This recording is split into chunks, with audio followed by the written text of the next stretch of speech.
Bonjour à tous. Allez, aujourd'hui j'avais envie de développer une petite question qui m'a été posée il y a quelques semaines. Une femme qui est venue à la maison pour me poser quelques questions, qui était en rapport avec son cheval, notamment sa jument. Et du coup je me suis dit tiens, j'ai envie de parler de ça. Des fois c'est vrai que j'aborde ce thème-là en glissant quelques petites phrases. Et puis là je me suis dit bon allez, je vais faire un sujet là-dessus. En fait le sujet c'est en effet, alors quel est l'équilibre émotionnel d'un cheval? Comment est-ce qu'on peut décrire un cheval émotionnellement équilibré? Alors déjà, qu'est-ce que c'est quelles sont nos références? Quelles sont nous, notre propre idée d'un cheval? Et déjà, on va essayer de définir ça. Moi, je vais essayer de définir, ma propre vision d'un cheval équilibré. Et puis après, du coup, qu'est-ce qu'on peut lui apporter le plus équilibrant possible? Quelles sont les situations? Salut Monkey. Ouais. Qu'est-ce qu'on peut le plus possible lui apporter? Alors,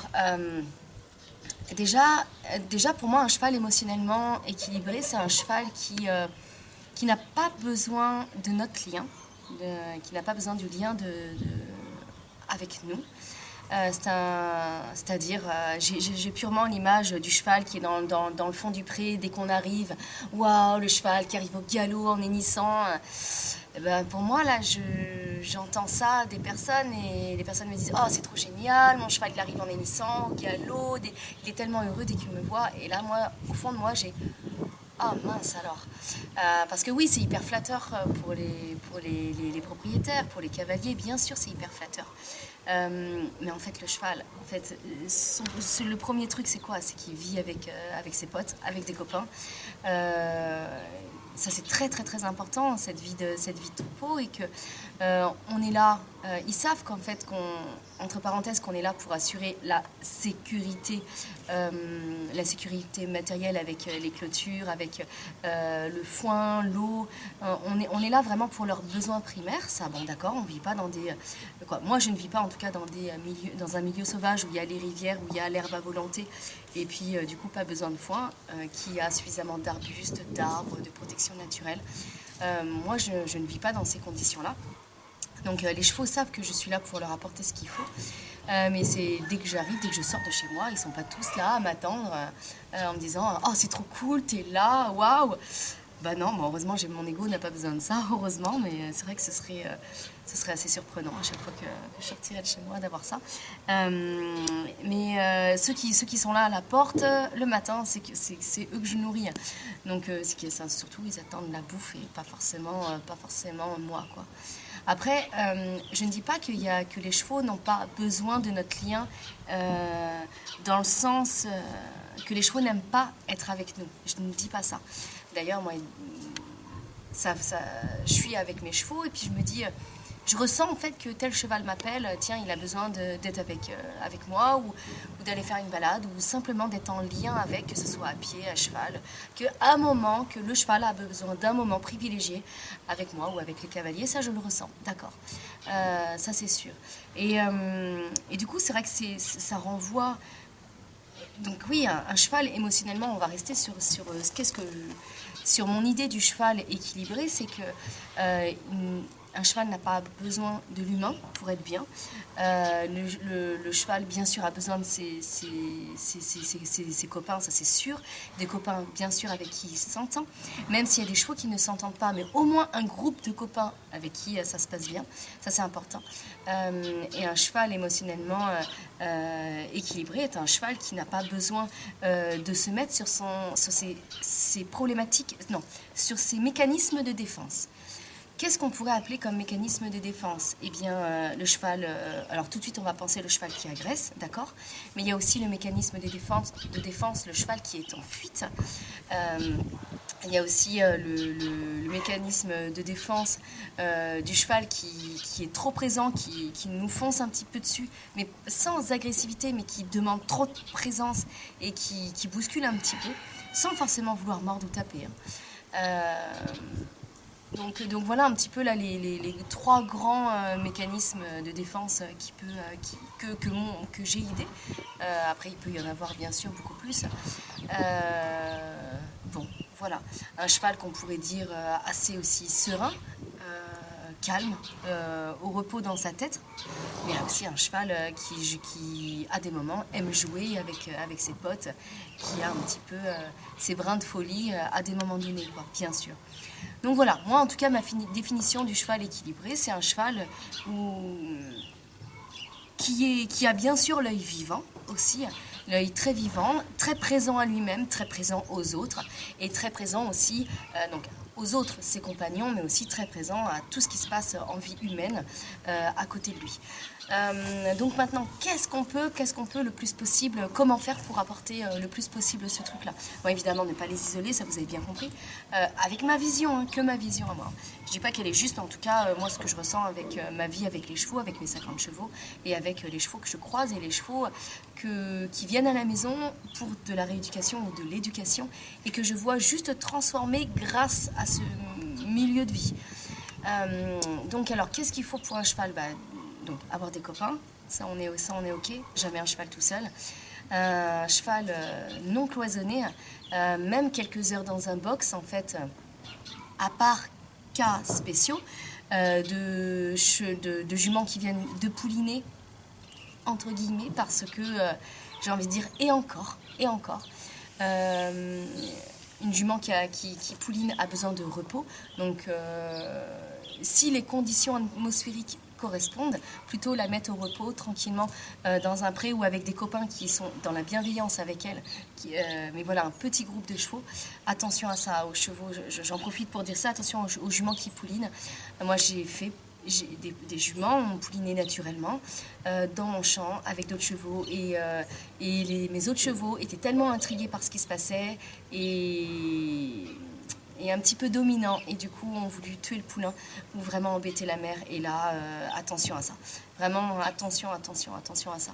On a souvent vu des morts, j'ai entendu parler même dans le milieu sauvage des morts à cause de ça, des bébés tués par les autres membres de la famille, alors d'autres groupes, hein, pas forcément la famille proche, mais bon, c'est quelque chose à faire attention.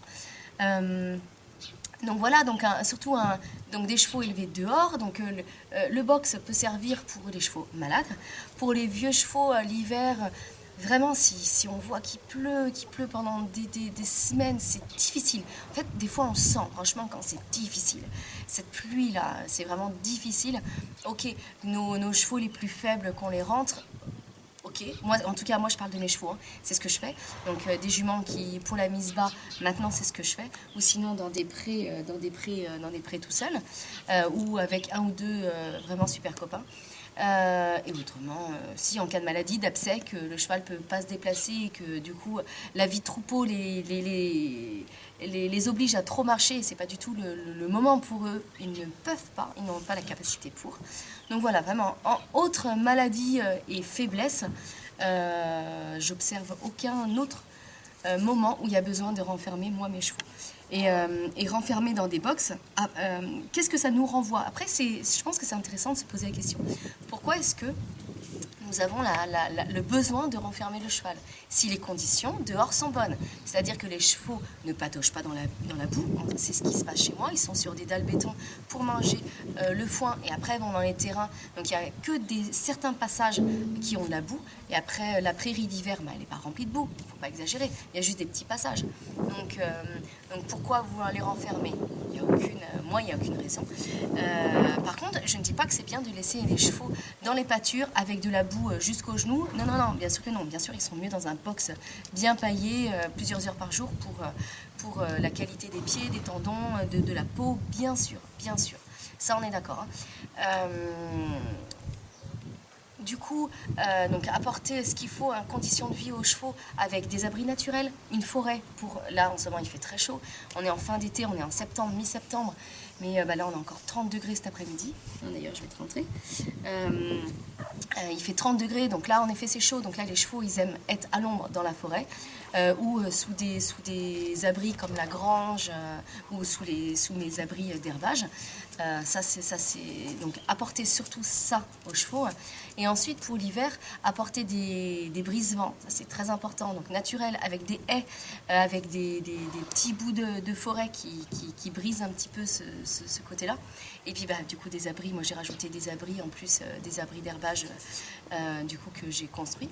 Et après, donc, une fois que les conditions sont là, que le cheval a suffisamment à manger et qu'ils ont leurs copains, et qu'on est là pour subvenir à tous les besoins émotionnels, c'est-à-dire quand le cheval, on entend qu'on sent qu'il a besoin d'être avec nous et qu'on a ce temps à leur consacrer. Franchement, le cheval, naturellement, tout se passe bien. Ils sont assez zen, même s'ils vivent en troupeau. Moi, souvent, les gens viennent chez moi et me disent « Ah ben dis donc, il y a beaucoup de chevaux, mais ils sont calmes. » C'est vrai que ça bouge à des moments donnés, parce que soit le cheval dominant fait un peu bouger les autres, ou qui joue, mais majoritairement, ils sont hyper calmes. Ils sont très très calmes. Ensuite, il faut vraiment se poser la question, qu'est-ce que ça vous renvoie à vous, cette vision du cheval qui arrive au galop comme ça? Qu'est-ce que vous avez besoin d'aller chercher ça en fait? Qu'est-ce que ça va répondre en quoi? Quelle émotion chez vous? Quel besoin fondamental chez vous? Si j'y réponds moi avec mon propre regard extérieur, mais je ne suis pas à votre place, moi j'y vois beaucoup de besoins de reconnaissance. Donc voilà, beaucoup de besoins de reconnaissance, donc un petit peu d'ego aussi. C'est vrai que ça nous fait plaisir, ça flatte notre ego, on va dire. Mais un gros besoin de reconnaissance, c'est vrai que cette société elle est un petit peu difficile, cette vie est un petit peu difficile avec tout ce stress, avec les liens qu'on a avec les humains qui sont de plus en plus je dirais difficile parce qu'on n'écoute pas forcément les besoins des uns des autres. Donc en fait, souvent les gens, j'entends beaucoup de paroles en disant « Oh, les humains, j'y arrive pas, donc avec les animaux, c'est beaucoup plus facile. » Je ne participe plus à ça, je suis plus comme ça. Avant, j'y étais beaucoup, c'est pour ça que c'était peut-être aussi un refuge d'être avec autant d'animaux. Mais maintenant, je pense que j'ai trouvé l'équilibre et je pense que vraiment l'humain est tellement extraordinaire. Quand on sait l'écouter, quand on prend le temps de l'écouter, il est extraordinaire. Et cette femme qui est venue à la maison pour me poser cette question, avec sa jument en fait, parce qu'elle trouvait que sa jument était plus normale émotionnellement, et du coup, j'ai bien redéfini avec elle les termes, qu'est-ce qui était normal, qu'est-ce qui n'était pas normal, qu'est-ce qu'elle attendait, qu'est-ce qu'elle voyait de sa jument, et donc du coup quels étaient ses besoins. Et en fait, elle ce qu'elle aimait, c'est voir sa jument qui arrive vers elle, et sa jument, en fait, quand elle sortait en balade et que la jument avait envie de faire demi-tour et rejoindre ses copains, pour elle, c'était pas normal. Si, c'est normal, parce que le cheval, qu'est-ce qu'il a besoin avant tout? C'est d'être avec les chevaux, avec ses copains. Après, en fait, il faut faire un pacte avec eux. C'est-à-dire, regarde, franchement, à 99% du temps, t'es hyper bien dans ta vie, t'as les copains. Et là, ce que je te propose, 1% du temps, je te propose d'être avec moi et qu'on partage un truc hyper fun. Je te fasse pas suer, qu'on parte en balade, qu'on travaille un peu à pied, qu'on apprend à être dans cette détente aussi, ou peut-être aussi dans la rigueur du travail, hein, je dis pas ça, mais quand le cheval est disposé mentalement à faire ce travail, pourquoi pas. Après, il y a le cheval un petit peu recadré. C'est comme l'enfant. Le laisser libre le plus possible, être à l'écoute de cet enfant dans son besoin. Voilà, il a envie d'apprendre ça, de partager ça, c'est ok. Mais il y a un cadre. Un cadre. Tu es libre au milieu de tout ce cadre, mais tu as ce cadre-là. Et avec les chevaux, en fait, c'est ce cadre-là. Ce cadre dans la bienveillance, mais poser ce cadre. C'est ok, cocotte. On peut partir en balade ensemble. Par contre, si tu me fais toujours que des sauts de mouton ou faire demi-tour parce que tu veux aller voir les autres, alors soit c'est que tu n'as vraiment pas envie d'être avec moi, et là, du coup, il faut que je me remette... Pardon, Doudou. Là, il faut que je me remette en question et que j'aille voir pourquoi est-ce que tu as si peu envie d'être avec moi. Voir, est-ce que c'est moi qui te propose des choses qui n'ont pas assez d'intérêt, ou est-ce que c'est toi qui as besoin un petit peu que je remette le cadre en disant là, c'est des choses que là, tu peux faire, là, des choses que tu ne peux pas faire. Voilà. Un cheval équilibré émotionnellement ne veut pas dire que c'est un cheval qu'on n'a pas des fois à recadrer. Moi, je l'ai dit des fois dans mes vidéos, les chevaux les plus compliqués que j'ai eu entre mes mains, et je vous jure que j'embrasse des chevaux Ça me fait juste rire parce que cette dame là qui est venue chez moi avec sa jument problématique, donc elle est classifiée sa jument, une selle français, tout ça. Mais je me moque pas de toi si elle regarde la vidéo parce que j'ai beaucoup aimé cette rencontre avec cette femme, beaucoup aimé. Mais elle croyait que j'avais que des poneys en fait et elle savait pas trop en fait le travail que je faisais, mais en fait. J'ai pas que du poney fjord, même si je les aime du fond de mon cœur, mes poney fjord. J'ai des chevaux de toutes sortes, tout. Du pur sang arabe, du portugais, du trotteur, du sel français, de tout, parce que moi j'accompagne tous les chevaux qui ont besoin. Donc c'est pas que du fjord qui vient chez moi, c'est les chevaux qui sont nés chez moi, les fjords, parce que c'était le cadeau de la vie grâce à Marquis, qui m'a donné 3 poulains, c'est 3 poulains, un des poulains qui m'a donné une autre pouliche, Chatsi. Donc voilà, ça c'était le hasard de la vie, mais non, je suis passionnée de ces chevaux très compliqués. Et donc, les chevaux les plus compliqués que j'ai eu entre mes mains, c'était les chevaux élevés à la maison. J'en ai déjà parlé, parce que dans ce cadre où mes chevaux ont toujours été équilibrés émotionnellement, ils savent ce que c'est la vraie vie entre guillemets, avec ma vision de cette vie où ils ont de l'espace, ils ont des copains, ils ont eu toujours ce qu'il leur a fallu, que ce soit du temps de ma part, de la bouffe, des soins quand il leur fallait. Du coup, c'est les chevaux les plus compliqués parce qu'il a fallu leur mettre ce cadre de la bienveillance. Vraiment ce cadre où chez Lima, Tikva, même Kabod, là, ça, tu peux faire ça, tu ne peux pas faire ça. C'est pas possible, ça, ce n'est pas me respecter. Et là, tu me mets en danger, et tu mets en danger soit les autres cavaliers, soit les autres humains qui sont avec toi. Donc ça, c'est pas possible. Dans le troupeau, ils apprennent à vivre dans le troupeau. À chaque fois, je dis vivre ensemble, mais c'est aussi pour que les bébés apprennent des uns des autres, et pas que de leur mère. Des tatas, mais des plus vieux et des plus jeunes qui savent se repérer, mais un petit peu comme nous dans la société, en fait. Si on grandit que dans notre truc familial, dans notre clos familial, ça ne va pas. Il faut aussi se voir un petit peu qu'est-ce que l'on est avec d'autres individus, comment on se classifie. Donc voilà, toujours savoir replacer ce cadre, mais ça c'est propre à nous-mêmes parce que ce qui va être intolérable pour moi ne sera pas intolérable pour toi. Et ce qui va être intolérable pour cette femme qui est venue me voir ne sera pas intolérable forcément pour moi. Donc toujours se poser la question, qu'est-ce que moi j'aimerais de ma relation? Posez-vous cette question. Si vous, votre besoin, c'est vous faire sublimer par votre cheval et « j'arrive, tu es la reine de ma vie », pourquoi pas, j'ai envie de dire, pourquoi pas si le cheval vous sert à ça? Mais rien n'est mauvais en fait, c'est juste à savoir est-ce que c'est correct ou pas dans toi, ta vision. Après, pourquoi t'as pas pris un chien pour avoir ça en fait? J'ai écouté une conférence qui parlait de ça justement et tu as un cheval, mais si ton besoin de relation équivaut plus à celui d'un chien, pourquoi est-ce que tu n'as pas pris ton chien en fait? Voilà. Donc voilà un petit peu ce que je voulais dire et puis voilà, donc surtout donc les règles, l'hygiène de vie qui est important d'avoir, et puis après qu'est-ce qu'on veut faire avec le cheval et qu'est-ce qu'il est possible de faire avec le cheval. C'est-à-dire moi aussi j'avais une pouliche qui est née à la maison, qui s'appelle Bhakti, qui a 4 ans. Alors vous savez tous que je débourre les chevaux. Pas débourré. Je travaille des chevaux de très jeune âge. À partir de quelques mois, ils ont à l'école, même quelques jours qu'ils ont à l'école. Je fais les parages, les débuts de parage, les quelques petits coups de rap pour leur apprendre à quelques mois, même avant, quoi, déjà 1 mois, juste pour manipuler. Et puis si les chevaux sont OK en fonction de leur demande, ça ne me dérange pas à 2 ans de mettre une selle, à 3 ans de monter. Et puis là, cette jument, elle avait 4 ans. Et j'avais toujours aucun signe et puis elle me montrait très clairement qu'elle n'était pas du tout OK pour que je monte dessus. Que ce soit moi, mes autres cavaliers, moi à pied pour lui montrer le travail, c'était pas du tout OK. Travailler à pied, elle était hyper en joie, elle a bien progressé, c'était magnifique. Et puis là, j'avais pas du tout le temps cet été, vraiment pas du tout le temps. Et là, Bhakti venait et puis j'entendais dans ma tête que Bhakti c'était OK, qu'elle avait vraiment envie de venir, qu'elle avait vraiment envie de ça y est, elle était prête pour être montée. Pendant 1 semaine, j'ai eu ce truc-là, et puis bon, j'avais tellement de travail, voilà, j'ai mis ça de côté. Et puis là, ça y est, Bhakti, je dis, allez, c'est bon, là, j'ai un tout petit peu de temps. Bhakti vient, on est OK. Et c'est passé comme une lettre à la poste. Donc en fait, quand on sait être à l'écoute des chevaux, et quand émotionnellement ils sont équilibrés, tout passe naturellement en fait. Il n'y a pas besoin de se battre en fait. Et cette personne qui est venue à la maison pour me poser des questions du coup par rapport à sa jument, elle me posait comme question mais comment faire pour arriver à travailler en liberté avec le cheval? Eh bien comment faire? Ok, il y a un petit peu de technique équestre, technique, j'ai envie de dire technique et tôt. Mais la technique, ça représente quoi? Franchement, ça représente 10%. Enfin, maintenant, moi, avec le recul que j'ai, ça représente, oui, 10% de 10%. Les 90%, c'est la qualité de notre relation avec le cheval. Vraiment, vraiment, c'est ça. Notre qualité de présence à nous-mêmes, ça fait beaucoup. Dans ces 90%, ça fait les 70%.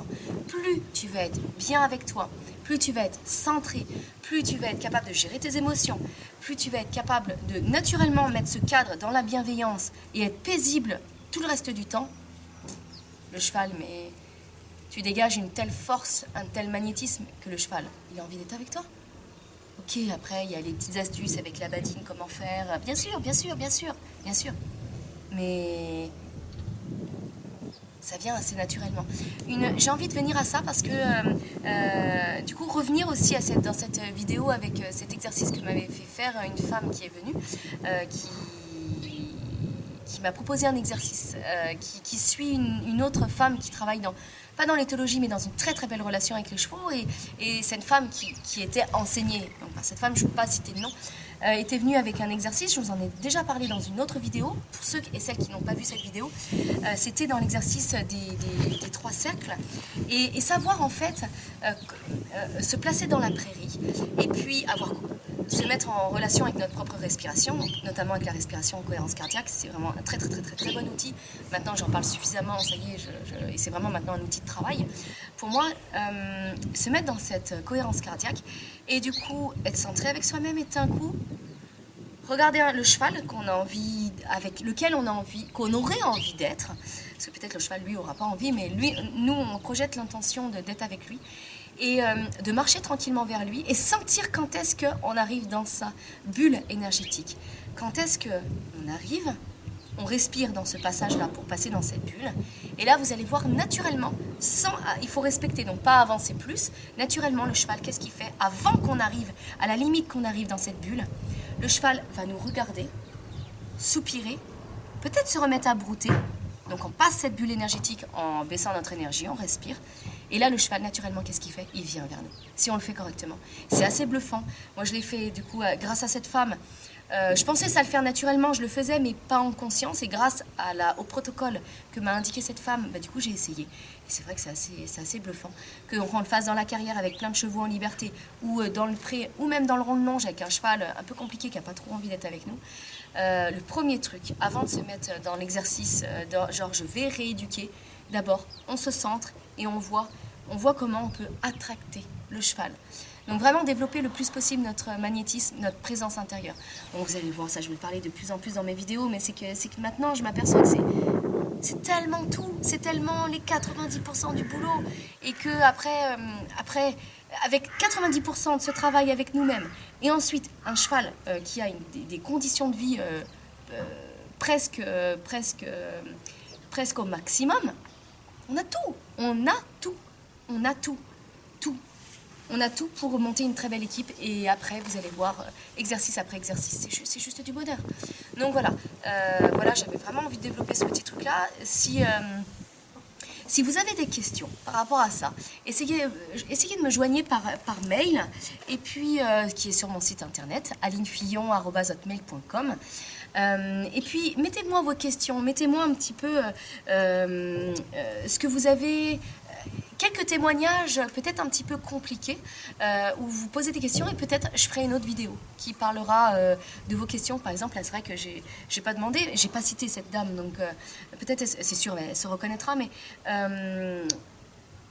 je vais pas demander l'autorisation de faire cette vidéo, mais peut-être ça m'a tellement inspiré que j'avais envie de faire cette vidéo, mais peut-être aussi avec vos témoignages, je pourrais aller plus loin aussi là-dedans.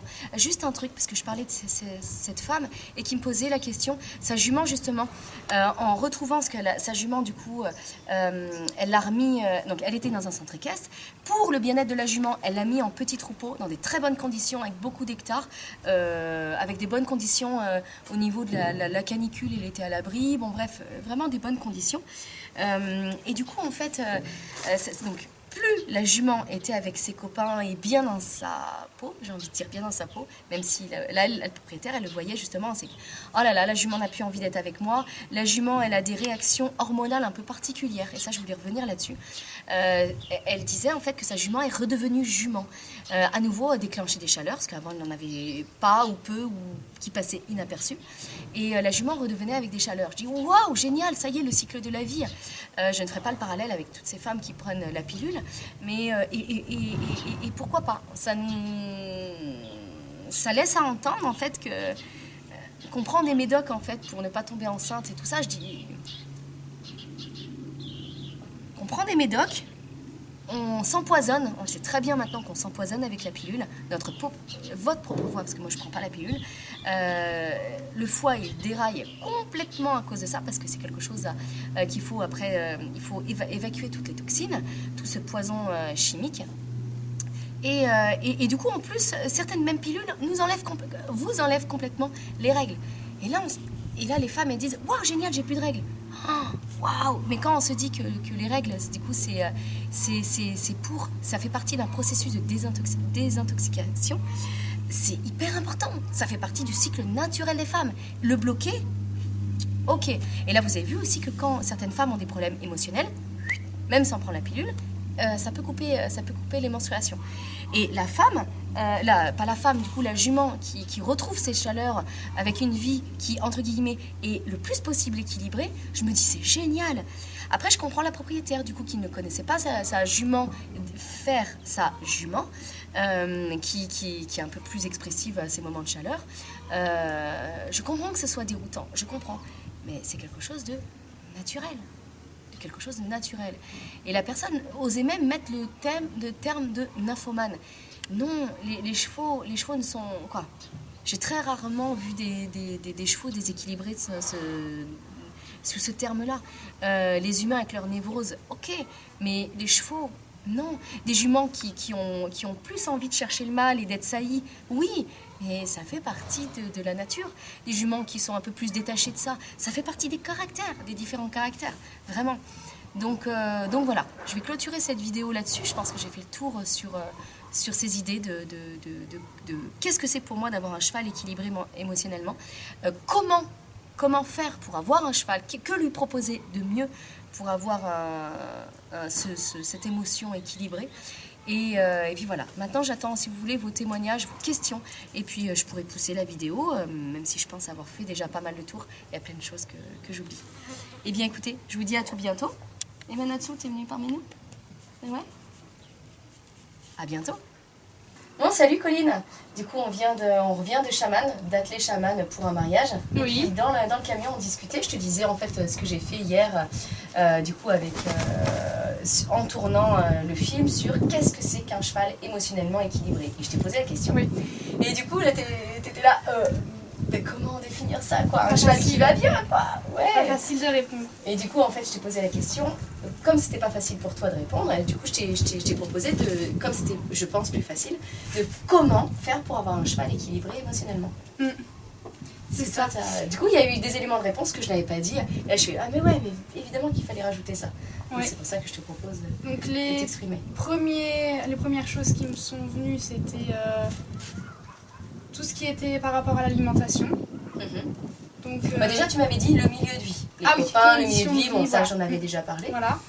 Et puis après, donc l'alimentation, pas de céréales parce que le système digestif et tout ça, pour moi, c'est pas fait pour. Voilà, c'est ça. Ou sinon de la céréale, mais germée. Oui, voilà. Sûrement aussi tout ce qui est le foin et tout, du bon foin, voilà. Après, je sais pas, je pense que je m'y connais moins que toi au niveau de l'alimentation, donc il y a sûrement d'autres choses que je... surtout quand tu donnes du foin, du bon foin, nutritif, mais surtout avec des grosses fibres. C'est important de ne pas avoir du tout petit foin hyper fin. Okay. Ça, c'est important. Même d'ailleurs, ça c'est Eric Ansley qui en parlait, c'est de plus donner de la paille, même bio, parce que ça a des larges fibres, plutôt que du foin très très fin. Qui paraît hyper appétissant, hyper vert et tout ça, mais c'est important au niveau des dents, au niveau de la digestion du cheval, qui est de l'assimilation, ouais, tout ça. C'est ça. Okay. C'est ça. Je sais pas du tout, c'est peut-être une question de cellulose dedans, je ne sais pas, il faudrait retrouver. J'ai juste retenu qu'est-ce qui était bon et voilà. Okay. Mais en effet, ouais, une bonne alimentation. Après, Et du coup, l'excès d'alimentation, ce qu'on voit donner à outrance, des litres et des litres, et puis déjà quand on dit 3 litres matin, 3 litres midi, ou 2 litres midi et 3 litres le soir, ça me paraît complètement hallucinant. Ouais. Et en plus, c'est des chevaux qui vivent au placard, donc en fait qui ne bougent pas, et qui bougent un tout petit peu pour aller au paddock 1 ou 2 heures ou quelques heures, et faire un tout petit peu d'être monté ou d'être travaillé. Mais c'est si peu, et d'être à outrance, nourri, du coup ça peut leur monter aussi au cerveau, quoi. Soit les inhiber, soit les rendre complètement patapouf, soit leur donner trop de gaz. Et puis ça montre que quand on est obligé de donner autant que ça, je pense qu'il y a quelque chose qui est pas en équilibre. Ouais, voilà. Après, j'ai pensé aussi à tout ce qui était ostéopathie, shiatsu, toutes ces choses comme ça qui font que tout circule bien dans le corps. Comme ça, ça, j'en ai pas parlé, ça c'est super. Le cheval, déjà, il peut bien utiliser son corps, il est sûr de lui quand il utilise son corps. Je pense que ça lui évite d'appréhender des choses aussi. Donc je pense que dans tout ça, après, ses réactions, elles sont beaucoup plus logiques, beaucoup plus fluides, je sais pas. Tout est un peu plus... Tout circule mieux, donc tout est mieux, même dans sa tête. Je pense que c'est hyper important aussi. Tout ce qui est donc ostéopathie. Tu avais parlé de la dentisterie ? Oui. Ouais, parce que c'est vrai que souvent il y a beaucoup de douleurs au niveau dentisterie. Les gens, je sais pas combien ça peut représenter de cavaliers, mais qui ne savent même pas qu'il faut faire les dents au moins 1 fois par an. Alors que souvent on voit ça crée énormément de... Même ça engendre au niveau ostéopathie tout ce qui est tension au niveau de la nuque. C'est ça. Et on sait très bien, c'est que quand on a mal, quelque part, même nous en tant qu'humains, quand on a mal, quelque part, voilà, on compense, et puis notre mental est vraiment à essayer de lutter déjà contre la douleur, donc il y a un état de fatigue en fait. Bien sûr. Là, c'est bien, ça j'en ai pas du tout parlé, donc c'est chouette que tu nous reparles de ça. Et puis après, je sais pas si j'avais dit autre chose.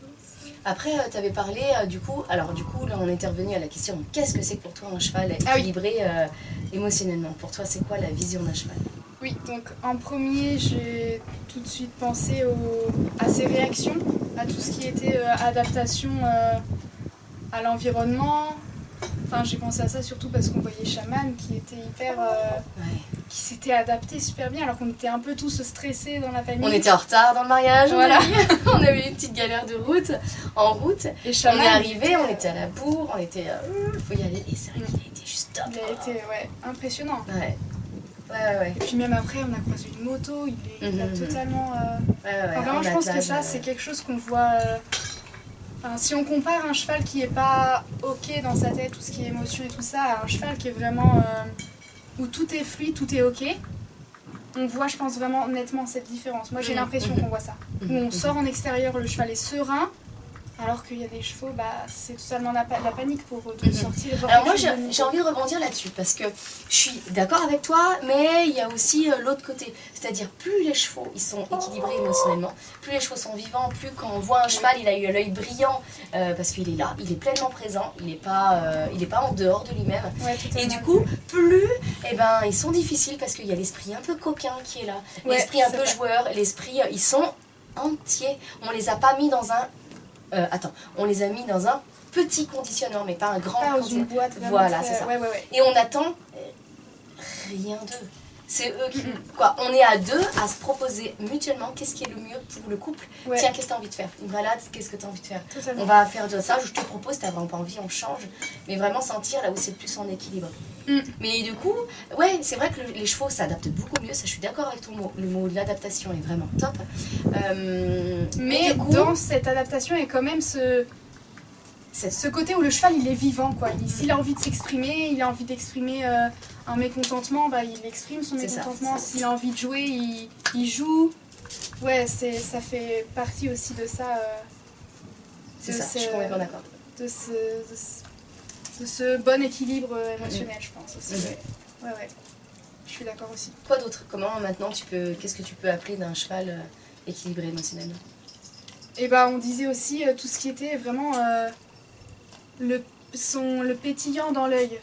Quand on voit le cheval, on voit qu'il est là, on voit pas un cheval stone comme ça qui est dans son box. Ou un cheval, comme toi tu disais sur ton cheval, qui peut tiquer. Oui. À des moments, des petits moments, parce que ton cheval a peut-être une vie un petit peu pas trop facile avant. Ouais. Et du coup, là, des fois, tu le vois tiquer. Et en fait, tu me disais, quand il tiquait, tu avais beau faire n'importe quoi, il était plus là, quoi. Ah, totalement. Déjà, il a du mal à lui toucher la tête, par exemple, c'est compliqué. À partir du moment où il tique, je peux lui toucher la tête, je peux faire ça devant ses yeux, rien à faire. Il est totalement... Il est absorbé par son truc, quoi. Totalement. On dirait que c'est juste son corps, quoi. Il est là et... Ça, ça fait bizarre, hein. Mais du coup, j'ai l'impression qu'on voit souvent des chevaux comme ça dans les box, malheureusement. Enfin, un moi, petit peu éteint. Moi, le mot que j'ai dit, c'est le mot éteint. éteint. Je suis d'accord avec ce mot. Encore hier, je suis allée dans un centre équestre. Ce couloir qui est tout noir, je reste là-dessus. En plus, tu sais, ils désinfectent l'allée avec sûrement un produit, je pouvais pas respirer là-bas. Ah. Et je me dis, mais les chevaux, ils sont tout le temps là-bas. C'est éteint, c'est vrai que c'est le mot. On voit, ils sont éteints. Éteints ou surstressés, quoi. Ou surstressés, ils sont plus... Il n'y a plus de calme à l'intérieur d'eux, quoi. Même s'ils sont hyper expressifs, hyper joueurs, s'ils ont envie un peu de te bousculer, mais il y a des chevaux qui peuvent être pleinement là, même s'ils ont des gestes un petit peu déplacés. Parce que je parlais, en fait, du côté mettre dans un cadre, quand même, cadré. Et du coup, on a parlé dans notre discussion que c'est bien beau de parler de comment avoir un cheval émotionnellement, ou comment reconnaître un cheval émotionnellement équilibré, mais... il y a tout un retour aussi sur nous. Et ce que je disais, et du coup ce que je vais le répéter en très très peu de temps, que le principal du travail avec un cheval, même qu'importe la nature du travail, aller sauter des barres, aller dresser, aller en balade, faire du travail à pied, faire même juste dans un pré, il n'y a pas vraiment de technique. Il y a pour moi 10% de technique et 90% de présence à soi-même. Est-ce que tu veux me raconter ce qui s'était passé pour Barney? C'était chouette cet exemple. Alors, donc avec Barney, je suis venue pour que tu m'aides un petit peu dans un travail en liberté. Donc tout s'est très bien passé. D'ailleurs, Colline, alors je me souviens plus du titre du film. Ah, je sais plus. Je sais plus non plus. Colline fait partie de ce film-là avec Sheleg, avec je me souviens plus. J'ai trop avec Chérine. Il y avait Chérine aussi, je crois. Je sais plus. Je me souviens plus de. Bref, donc on avait réussi à vraiment avoir quelque chose de super agréable, quoi, dans le travail en liberté. Vous étiez à deux. Ouais, voilà. Donc vraiment, on se faisait plaisir et tout ça. Et une séance à la maison chez moi, où donc je me suis dit on va essayer de retravailler ça pour pousser un peu plus les exercices et tout ça. Et j'étais pas vraiment à moi. Plein de choses qui me trottaient dans la tête. Bref, j'étais pas vraiment là maintenant dans le moment présent. Et donc j'ai commencé à juste lui demander la tête. Il me donne sa tête. Mais alors la moindre petite demande, que ce soit juste les hanches ou pousser les épaules, il explose, mais une énergie impressionnante. Il explose devant moi, il s'en va à l'autre bout de la carrière et il dit non. Ouais, et là tu me disais que toi tu avais passé quelques semaines pas faciles intérieurement, à te poser beaucoup de questions, à vivre un petit truc. Justement, tu avais goûté cette pleine plaisance en juillet, et là du coup tu étais là au mois d'août, totalement perdue, je sens plus, plus du tout. Comment on fait pour le ressentir, ce truc-là. Exactement. Et là ton cheval, en fait, du coup, dans le travail, c'est là où il était pas du tout là, quoi. Totalement. Et justement, lui était dans ses réactions, quoi. Et ça, je trouve ça vraiment génial, parce qu'on attend d'un cheval qui nous donne une certaine qualité de présence, mais il faut se poser la question. Nous aussi, c'est ça. C'est pour ça, c'est ce que je disais aussi au début du film. Souvent, les cavaliers attendent que leurs chevaux arrivent au grand galop, font du pré, hyper contents. Mais moi, je dis, mais ça, c'est pas normal. Les chevaux, ils devraient en avoir rien à foutre de nous, quoi. On est là, et c'est cool d'être là, mais c'est pas waouh. En fait, on n'est pas leur centre du monde. Le centre du monde, c'est leur vie à eux, avec leurs copains. Et tout c'est comme leur nous, vie, c'est nous. C'est ça. Et après, quand on travaille ensemble, c'est nous. Et après... bien sûr.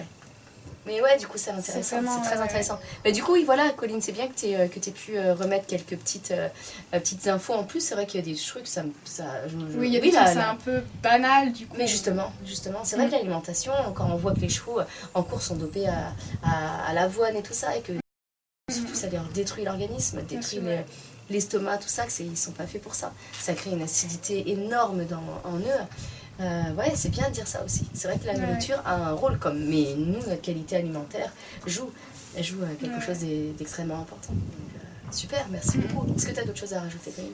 Je pense que j'ai tout dit. Non, je pense pas à autre chose.